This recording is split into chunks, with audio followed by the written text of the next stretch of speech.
Welcome to my channel Ambika वाले। आज मैं आपको एक्सरसाइज 4.3 के क्वेश्चन सॉल्व करके बताऊंगा और इसी के बारे में आपको बताऊंगा, समझाऊंगा। देखिए, क्वेश्चन नंबर 1 है कि find the roots of the following quadratic equation if the exist by the method of completing the square. दो बातें हैं। पहला तो ये कह रहा है कि आप जो ये 3-4 क्वेश्चन दिए हुए हैं इसके रूट फाइंड करिए। मैं क्वेश्चन नंबर 1 लिखता हूँ। 2x square minus 7x plus 3 equal to 0।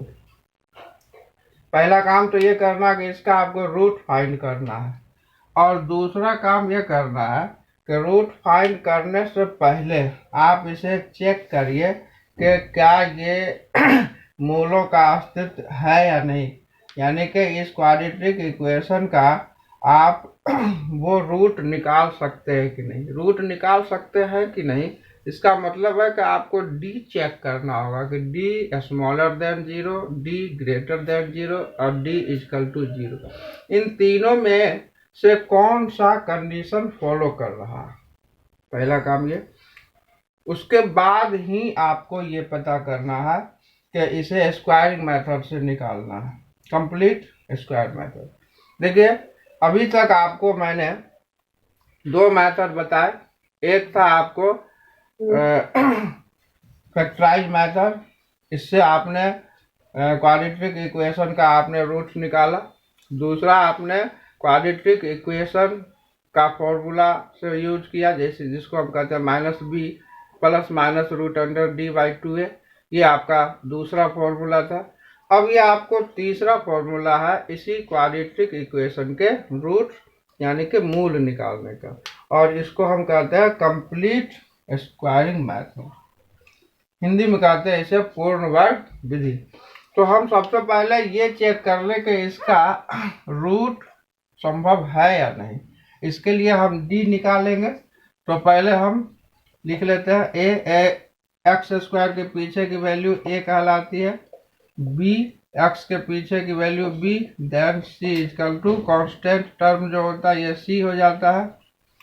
अब आप डी डिस्क्रिमिनेंट जिसको कहते हैं हिंदी में विभक्तर कहते हैं, आपने देखा था पिछले एक्सरसाइज में।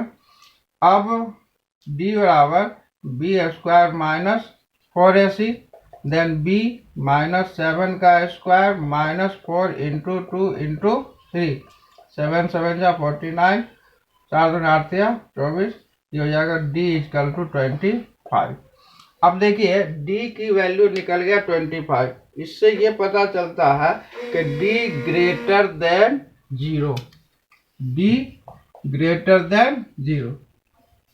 तो दो स्थिति में इस इक्वेशन के रूट निकालना संभव है। अब वो एक स्थिति है d ग्रेटर देन 0। जो दो कंडीशन है वो है d ग्रेटर देन 0 और d इक्वल टू 0। इन दोनों स्थिति में आप रूट्स निकाल सकते हैं, जबकि d स्मॉलर देन 0 होगा, ऐसी स्थिति में आपको रूट्स नहीं निकालना है।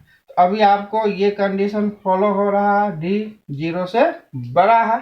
तो अब आप इसका स्क्वायरिंग मेथड से रूट निकालेंगे। स्क्वायरिंग मेथड से रूट निकालने के लिए चलिए हम आपको यहाँ बता रहे हैं।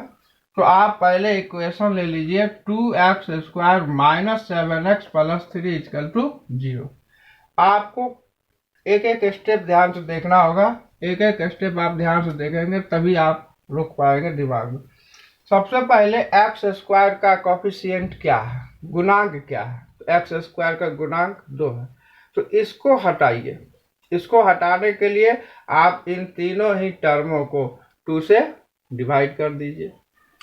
यदि 3 होता तो मैं सबको 3 से, 7 से होता, 10 से डिवाइड करते, यानी कि एक्स स्क्वायर का जो कोफिशिएंट है उससे आप सबको डिवाइड कर दीजिए। तो आप इसको 2 से डिवाइड करेंगे, ये रह जाएगा एक्स स्क्वायर। इसको 2 से डिवाइड करेंगे, ये हो जाएगा 7/2x, और इसको भी 2 से डिवाइड करेंगे 3/2, इसको करेंगे तो ये तो 0 ही रह जाएगा। अब अगले स्टेप में आपको दो काम करना है। पहला काम तो x स्क्वायर माइनस 7/2x ये यहाँ रख दीजिए। और ये जो 3/2 कांस्टेंट टर्म है इसको इक्वल के दूसरी तरफ लेके जाइए, 3/2, तो ये माइनस में आ जाएगा। अब जो मिडिल टर्म था, ध्यान से सुनिए, ये जो मिडिल टर्म है इसका जो कोफिशिएंट है 7/2, इसको हर बार हमेशा 1/2 से मल्टीप्लाई करिए हर बार। पहले तो आपने इस 2 को हटाने के लिए 2 से डिवाइड किया, यदि यहाँ 3 होता तो 3 से करते, एक स्टेप ये हो गया। दूसरा स्टेप ये है कि जो मिडिल टर्म का जो कोफिशिएंट है, गुणांक है, ये जो कुछ भी हो उसको हर बार 1/2 से ही करना है। कई बार बच्चे ये समझते हैं कि यहाँ 2 है इसीलिए 1/2 से, 3 होता तो 1/3 से, ये गलत है। 1/2 से ही आपको मल्टीप्लाई करना है। तो ऐसा करोगे तो ये जाएगा 7/4 और इसका स्क्वायर कर दो, और यही चीज लेफ्ट राइट दोनों तरफ प्लस कर दीजिए। तो आप 7/4 का होल स्क्वायर और इधर भी 7/4 का होल स्क्वायर, ये आप अपने मन से कर सकते हैं। अब जरा इस पे गौर करिए, x² minus 7/2x plus 7/4 square, ये आपको किसी न किसी फॉर्मूले को फॉलो करता हुआ दिखेगा। तो ये फॉलो कर रहा है a माइनस बी के होल स्क्वायर को। कैसे कर रहा है ये भी हम आपको क्लियर करते हैं। देखिए, यदि मैं इसको a² समझूं, इसको b² समझूं, तो बीच वाला ये टर्म 2ab होना चाहिए। अब देखिए, मैं आपको 2ab सॉल्व करके दिखाता हूँ। a के पीछे कुछ नहीं तो 1 है, b 7/4 है। अब फॉर्मूले का 2 हमने यहाँ लगा दिया, a लगा दिया, b लगा दिया। अब इसको कट करिए, देखिए आप यहाँ पहुँच रहे हैं। इसका मतलब है कि हमारा सोचना सही है। तो अब आप इसके इस जो फॉर्मूला है इसके दूसरी तरफ वाले हिस्से में a minus B square, a minus B का whole square, a² minus 2ab plus b² होता है। आपका ये हिस्सा फॉर्मूले के इधर से मैच कर रहा है, आप इसको उठा के फॉर्मूले के इस हिस्से में रख सकते हैं।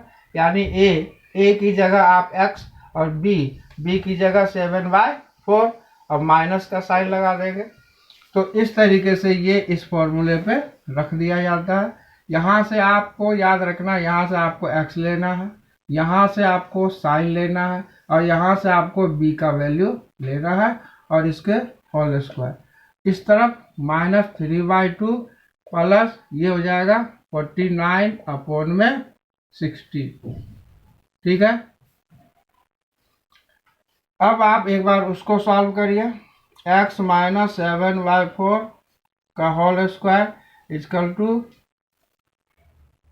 16, 8 3 जा 24 plus 49, x minus 7/4 square equal to 25/60। अब मैं इस स्क्वायर को राइट हैंड में ले जाता हूँ, तो उधर जाके ये रूट अंडर में कन्वर्ट हो जाएगा। 7/4 इजकल टू 25/16 पर होल रूट। ठीक है, अब जब ये रूट आप हटाते हैं तो ये हो जाएगा x minus 7/4 equal to plus minus 5/4। अब ये स्थिति और आगे एक स्टेप आगे बढ़ाएगा। अब आप इसको 2 बार लिखिए और इसको उधर लेके चले जाइए एक बार। x बराबर, इसको लेके जाइए प्लस माइनस 5/4 और प्लस 7/4। ये माइनस से उस तरफ जाके प्लस हो जाएगा। सो x इजकल टू, ये प्लस कर दीजिए, दिया जाएगा 12/4, 2 बार लिखना है, और दूसरी बार हो जाएगा ये माइनस 2/4, 4 3 या 12, 2 1 या 2, 2 2 या 4। x की वैल्यू 3 और माइनस 1/2, और ये इसके 2 रूट इस तरीके से निकल जाते हैं। अब चलिए हम क्वेश्चन नंबर 4 पे चलते हैं। क्वेश्चन नंबर 4 है कि the sum of a reciprocal of Rahman's age 3 years ago and 5 years from now is 1/3। Question कह रहा है कि रहमान का जो एज है, करंट एज, अभी का प्रेजेंट एज, इसका रेसिप्रोकल कर दीजिए 3 ईयर एगो और 5 ईयर आफ्टर, और फिर उन दोनों को सम करिए जो 1/3 के बराबर आता है। क्वेश्चन का कहना यह है कि बाय द वे रहमान की उम्र यदि अभी प्रेजेंट में 10 साल है, तो क्वेश्चन की शर्त यह है कि आप 3 ईयर्स एगो आ जाइए, पीछे आ जाइए। तो 3 ईयर एगो आ जाएगा तो आप हो जाएगा 10 - 3, और इसका रेसिप्रोकल कर दीजिए तो ये 1/3, 10 - 3। और इसी तरीके से अभी के जो उम्र है 10, उसमें 5 साल और प्लस कर दीजिए तो 10 + 5, और इसका भी रेसिप्रोकल कर दीजिए तो 1/10 + 5। इन दोनों को जोड़ने से 1/3 आता है। क्वेश्चन की शर्त ये है, और यहाँ से आपको एक इक्वेशन मिल जाता है। तो हम इसको अब लिख के शो करेंगे। हमको तो एज तो मालूम है नहीं, तो हम क्या करते हैं कि हम लेट कर लेते हैं, let the present age of Rahman be x. माना कि रहमान की वर्तमान उम्र एक्स है। हमने एक्स इसका प्रेजेंट एज मान लिया है। अब क्वेश्चन क्या कह रही है, अकॉर्डिंग टू क्वेश्चन एक्स में 3 ईयर माइनस करिए, पीछे जाना है, और इसका रेसिप्रोकल करिए यानी 1/3 x - 3। और फिर क्वेश्चन कह रहा है कि आप अभी के एज से 5 साल आगे जाइए और उसका भी रेसिप्रोकल करिए। इन दोनों का सम 1/3 के इक्विवेलेंट होता है। ठीक है, बंद। अच्छा, इस तरीके से आप इसका एलसीएम लीजिए तो x - 3 x + 5, सो x - 3 से x - 3 कट हो जाएगा, x + 5 को 1 से मल्टीप्लाई करेंगे एज इट इज रह जाएगा, प्लस आ जाएगा। x + 5 को x + 5 से डिवाइड कर दिए, x - 3 को 1 से मल्टीप्लाई करेंगे एज इट इज। फिर इसको आप सॉल्व कर देंगे तो 2x + 2, इन दोनों को मल्टीप्लाई कर देते हैं, x² + 5x - 3x - 15 = 1/3। Cross multiplication यहाँ कर दीजिए, यहाँ क्रॉस मल्टीप्लिकेशन करिए तो ये सारा 1 से मल्टीप्लाई होगा एज इट इज रह जाएगा, जबकि 3 से आप इनको मल्टीप्लाई करेंगे 6x + 3। देन अब ये सारा टर्म उधर से इधर ले आइए लेफ्ट में, x² - 2x - 6x - 15 - 6। अब आप यहाँ से आगे आपको मिल जाएगा क्वाड्रेटिक इक्वेशन, द्विघात समीकरण। क्या मिलेगा, x² - 4x और माइनस का 21 = 0। अब इसको आप किसी भी 3 मेथड है आपके पास, फैक्टराइज मेथड इक्वेशन के फॉर्मूले से, और तीसरा आपको अभी हमने बताया था स्क्वायरिंग मेथड। इन तीनों में से किसी भी फॉर्मूले से आप इसको x की वैल्यू फाइंड कर सकते हैं, रूट निकाल सकते हैं। तो हम इसको फॉर्मूले से करते हैं, a = 1, b = -4 and c = -21। Then d = -b plus d = b² - 4ac, b -4 का स्क्वायर -4 × 1 × -21, 16 + 84, ये हो जाएगा 100। तो d का वैल्यू आप देख रहे हैं 100 निकल गया है। अब आप इसको रूट के फॉर्मूले पर रख दीजिए। फॉर्मूला है -b ± √d/2a। आप इसको रखते हैं, b की वैल्यू -4 है तो माइनस माइनस मिलके +4 प्लस माइनस √100/2 × x। 1 की वैल्यू, a की वैल्यू 1 है। अब इसको आप सॉल्व कर दीजिए तो ये जाएगा 4 ± 10, रूट से बाहर निकाल दिया मैंने इसे, और बट्टे में 2। अब आप इसे 2 बार लिख दीजिए, 4 + 10/2 और 4 - 10/2, सो 14/2। और एक ही साथ हम लिख देते हैं 14/2 यानी कि 7, और ये हो जाएगा -6 यानी कि -3। तो रहमान की एज माइनस में तो हो नहीं सकती, तो प्लस में होगी, यानी कि उसका प्रेजेंटेज 7 है। प्रेजेंटेज ऑफ रहमान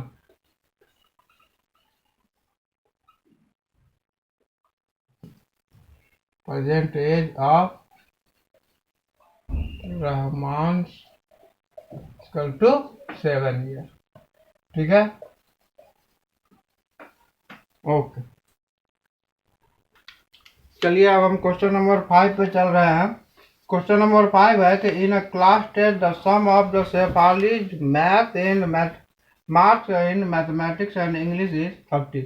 यानी कि शेफाली को मैथ और इंग्लिश में जो टेस्ट में नंबर आया है उनका सम जो है वो 30 है। आगे क्वेश्चन कह रहा है कि had she got 2 marks more in mathematics, यदि 2 मार्क्स उसे मैथ में अधिक मिले होते और 3 मार्क्स लेस इन इंग्लिश, और 3 मार्क्स इंग्लिश में यदि उसे कम मिले होते, तो the product of their mark would have been 210। तो उनके इस मार्कों का जो प्रोडक्ट है, गुणनफल है, वो 210 होता। तो अब मैथ में कितने मिले, इंग्लिश में कितने मिले, इन दोनों में से कोई भी आपको नहीं पता है, तो आप किसी को भी मान लीजिए कि let the marks in math equal to x, कोई सा भी आप मान लीजिए। तो आप मान लीजिए कि let the Shefali's mark in math be x, माना कि शेफाली को गणित में x अंक प्राप्त हुए। अब देखिए, 2 सब्जेक्ट है, दोनों को मिला के 30 मार्क्स, और एक का आपने मान लिया x है, तो दूसरे का क्या होगा 30 माइनस एक्स। देन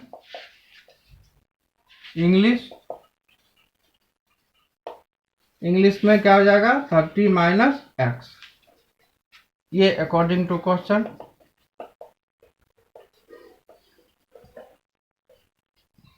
अब आगे क्वेश्चन है कि यदि उसे 3 मार्क्स कम मिले होते।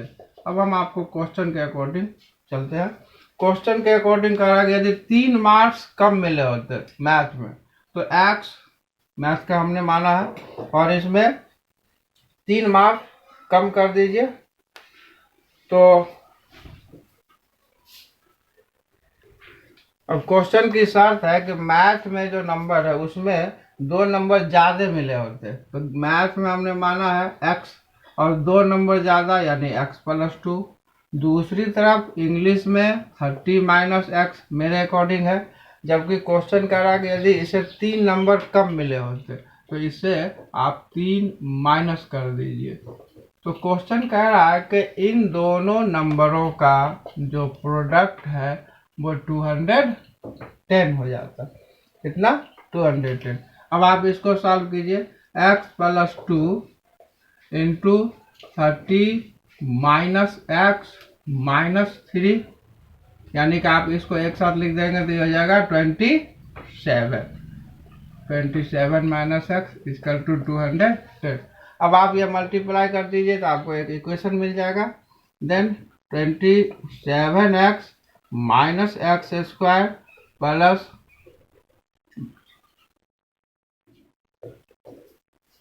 54, और ये हो जाएगा माइनस का 2x इक्वल टू 210।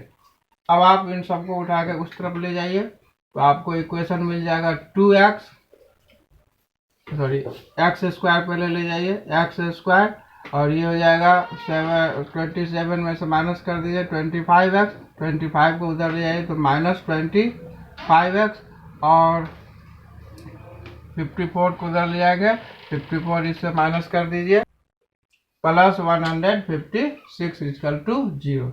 अब आपको ये एक इक्वेशन मिल गया, हम इसको यहीं तक छोड़ देते हैं।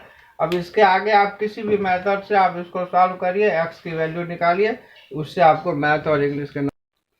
चलिए हम आपको क्वेश्चन नंबर 6 पे लेके चलते हैं। कह रहा है diagonals of a rectangular field. तो सबसे पहले एक हम रेक्टेंगुलर फील्ड ऐसे बना देते हैं। यहाँ आपका rectangular field A B C and D. Question की शर्त है कि the diagonals of rectangular field is 60 metre more than a shorter side. Shorter side, जैसा कि मैंने फिगर बनाया है, इसमें ए बी लॉन्गर साइड है और बी सी शॉर्टर साइड है। तो क्वेश्चन की शर्त है कि शॉर्टर साइड से 60 मीटर ज़्यादा है इसके डायगोनल्स। डायगोनल्स यानी कि आप ए सी और बी डी दोनों में से कोई सा भी ले सकते हैं। शॉर्टर साइड जो कुछ भी है उससे ए सी 60 मीटर ज़्यादा है। अगेन क्वेश्चन कह रही है कि जो शॉर्टर साइड है उससे 30 मीटर ज़्यादा लॉन्गर साइड है। लॉन्गर साइड यानी ए बी, ये 30 मीटर ज़्यादा है, ये 60 मीटर ज़्यादा है इस बी सी से। तो आपको फाइंड करना है कि इसके साइड यानी कि ए बी और बी सी इसकी वैल्यू क्या है, ये आपको फाइंड करना है। तो आप मान लीजिए कि let the rectangular field B C equal to x. B C को आप एक्स मान लीजिए। लेट द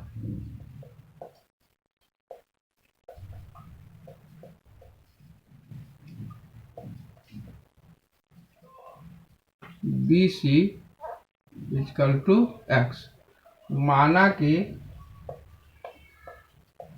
आयत की भुजा बी सी बराबर एक्स मीटर है। तो according to question A C क्या हो जाएगा, then A C equal to x plus 60। A C ये वाली साइड एक्स प्लस 60 हो जाएगी, इसको मैंने एक्स माना। एंड ए बी ये वाली साइड एक्स प्लस 30, ये क्वेश्चन की शर्त है, एक्स प्लस 30। ठीक है। अब आप देखिए ए बी सी ये एक राइट एंगल ट्राइंगल बना रही है, और राइट एंगल ट्राइंगल में बाय पाइथागोरस थ्योरम के अकॉर्डिंग, बाय पाइथागोरस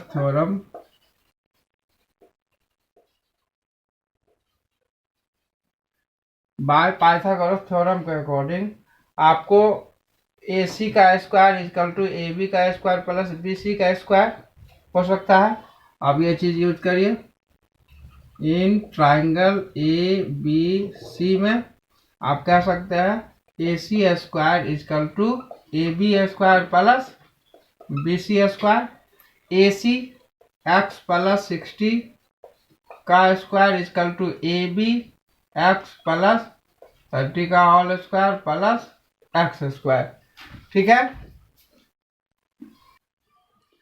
अब आप x प्लस 60 का होल स्क्वायर इसको a प्लस बी के होल स्क्वायर पे तोड़ दीजिए, तो आपको हो जाएगा X square plus 120x plus 3600 and x plus 30 के होल स्क्वायर को भी आप a प्लस बी के होल स्क्वायर पे तोड़ दिए, तो x square plus 16 plus 900 plus में एक्स स्क्वायर। अब ये सारे एक्स स्क्वायर सबको लेफ्ट हैंड में लेके आ जाइए, तो आपको कन्वर्ट हो जाएगा, एक दूसरे से कट जाएगा और बचेगा x square minus 60x minus 2700। अब यहाँ जो आपको क्वाड्रेटिक इक्वेशन द्विघात समीकरण मिल गया। अब इस द्विघात समीकरण को क्वाड्रेटिक इक्वेशन को आप किसी भी फॉर्मूले से सॉल्व करिए, आपका आंसर निकल। क्वेश्चन नंबर 7 पे चलते हैं। क्वेश्चन नंबर 7 है कि the difference of square of two number is 180। दो नंबरों का स्क्वायर और उसका जो डिफरेंस है 180 है, ये आपको मालूम है। अब कंडीशन है कि the square of a smaller number is 8 times the larger number.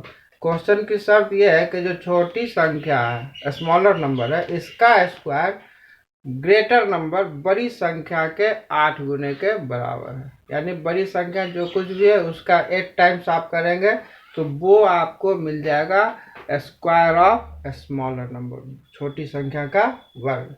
अब ऐसे में आपको दोनों संख्या क्या होगा ये आपको बताना है। तो आप ऐसा करिए कि आप बड़ी संख्या मान लीजिए। बड़ी संख्या यदि आप x मान लेते हैं तो छोटी संख्या का स्क्वायर आपको मानने में आसानी हो जाएगी। तो आप मान लीजिए कि let the larger number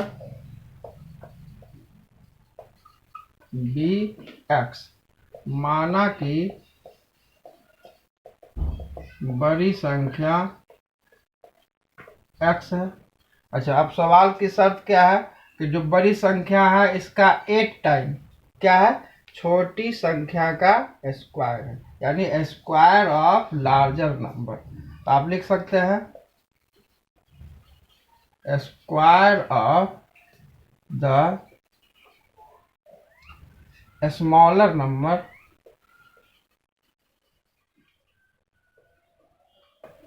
square of the smaller number equal to 8x, यानी छोटी संख्या का वर्ग इक्वल टू 8x। इस सवाल की शर्त थी। और बड़ी संख्या का हम स्क्वायर एक्स स्क्वायर कह सकते हैं, square of the larger number equal to x square. अब आइए अकॉर्डिंग टू क्वेश्चन की शर्त जैसे जैसे थी वो देखिए। शर्त सवाल ने बोला था कि बड़ी संख्या का स्क्वायर यानी कि एक्स स्क्वायर, और छोटी संख्या के स्क्वायर, तो छोटी संख्या का स्क्वायर ऑलरेडी हमारे पास 8x है, ये स्क्वायर ही है। इन दोनों को सब्सट्रैक्ट करते हैं तो आपको आ जाता है 180। अब यहाँ से x square minus 8x minus 180 equal to 0। अब आप इसको सॉल्व कर देते हैं किसी भी मेथड से, तो ये आपका सॉल्व हो जाएगा। क्वेश्चन नंबर 8 है कि a train travel 360 kilometre at a uniform speed. एक ट्रेन है जो अपने यूनिफॉर्म नियत स्पीड से चल रही है और 360 किलोमीटर रन कर रही है। If the speed has been 5 kilometre per hour more, यदि उसकी स्पीड हम 5 किलोमीटर पर आवर बढ़ा देते हैं। देखिए इससे पहले भी आपने पिछले एक्सरसाइज में देखा था एक ट्रेन वाला सवाल, सेम क्वेश्चन है, बस सिर्फ डिजिट नंबर का फर्क है। वहाँ पर 480 किलोमीटर था, सेकेंड स्टेज में वहाँ पर स्पीड 8 किलोमीटर कम कर दे रहा था, यहाँ पर स्पीड 5 किलोमीटर प्लस कर दे रहा। कंडीशन सेम है, खाली प्लस माइनस है और नंबर चेंज है। अब क्वेश्चन कह रहा है कि यदि उन दोनों के पहुंचने के टाइमिंग में 1 घंटे का डिफरेंसेज है तो ट्रेन की स्पीड क्या है। तो आप मान लीजिए कि ट्रेन की speed x kilometre per hour है। Let the uniform speed of train be x kilometre per hour. माना कि रेलगाड़ी की नियत चाल x किलोमीटर पर आवर है। अच्छा, ऐसे में वो डिस्टेंस कवर कर रही है 360, तो डिस्टेंस दूरी ये दिया हुआ है 360 किलोमीटर। तो 360 किलोमीटर में उसे कितना टाइम लग जाएगा, देन t1 आप निकालिए, तो 360 अपॉन में x आवर, इतने घंटे लग जाएंगे। Time equal to distance upon में स्पीड के फॉर्मूले पे हमने रख दिया। अच्छा, फिर सेकंड कंडीशन के लिए अब उसकी स्पीड जो है इंक्रीज हो जा रही है। Increase the speed 5 kilometre per hour equal to x plus 5 kilometre per hour. पहले उसकी स्पीड x थी और अब हो गया x प्लस 5 किलोमीटर। इस स्टेज में भी जो डिस्टेंस है वो 360 किलोमीटर ही है, तो t2 दूसरा टाइम क्या निकलेगा, 360 अपॉन में x प्लस 5 आवर। अब देखिए जब स्पीड हमारी बढ़ गई है तो हमें इतना टाइम लग रहा है और पुरानी वाली स्पीड में इतना टाइम लग रहा है। स्पीड बढ़ जाने से समय कम लगना चाहिए निश्चित रूप से, इसका मतलब ये समय कम है और ये टाइम ज़्यादा है। तो क्वेश्चन कह रहा है कि दोनों के टाइम में 1 घंटे का डिफरेंसेज है। तो आप कह सकते हैं according to question 360 upon x minus 360/x+5। ठीक है, और इस तरीके से ये 360 प्लस माइनस हो गया। अब इसको क्रॉस कर दीजिए, इसको इससे मल्टीप्लाई करके x से मल्टीप्लाई करिए, then x² plus 5x is equal to 1800। इसको ले आइए, x² plus 5x minus 1800 is equal to 0। ये आपका इक्वेशन हमने ला दिया। अब इस इक्वेशन के बाद आप इसको कहीं से भी यूज कर सकते। इस वीडियो में इस एक्सरसाइज के कुछ सवाल रह जाते हैं, जिसको मैं अगले वीडियो में आपको दिखाऊंगा। अगले वीडियो में मैं ये चैप्टर आपको पूरा समाप्त करके बता दूंगा। अगर आप लोगों को यह वीडियो पसंद आए तो कृपया लाइक, सब्सक्राइब और शेयर अवश्य करें। किसी भी प्रकार का कमेंट्स आप कमेंट्स बॉक्स में लिख सकते हैं। Thank you for watching. धन्यवाद।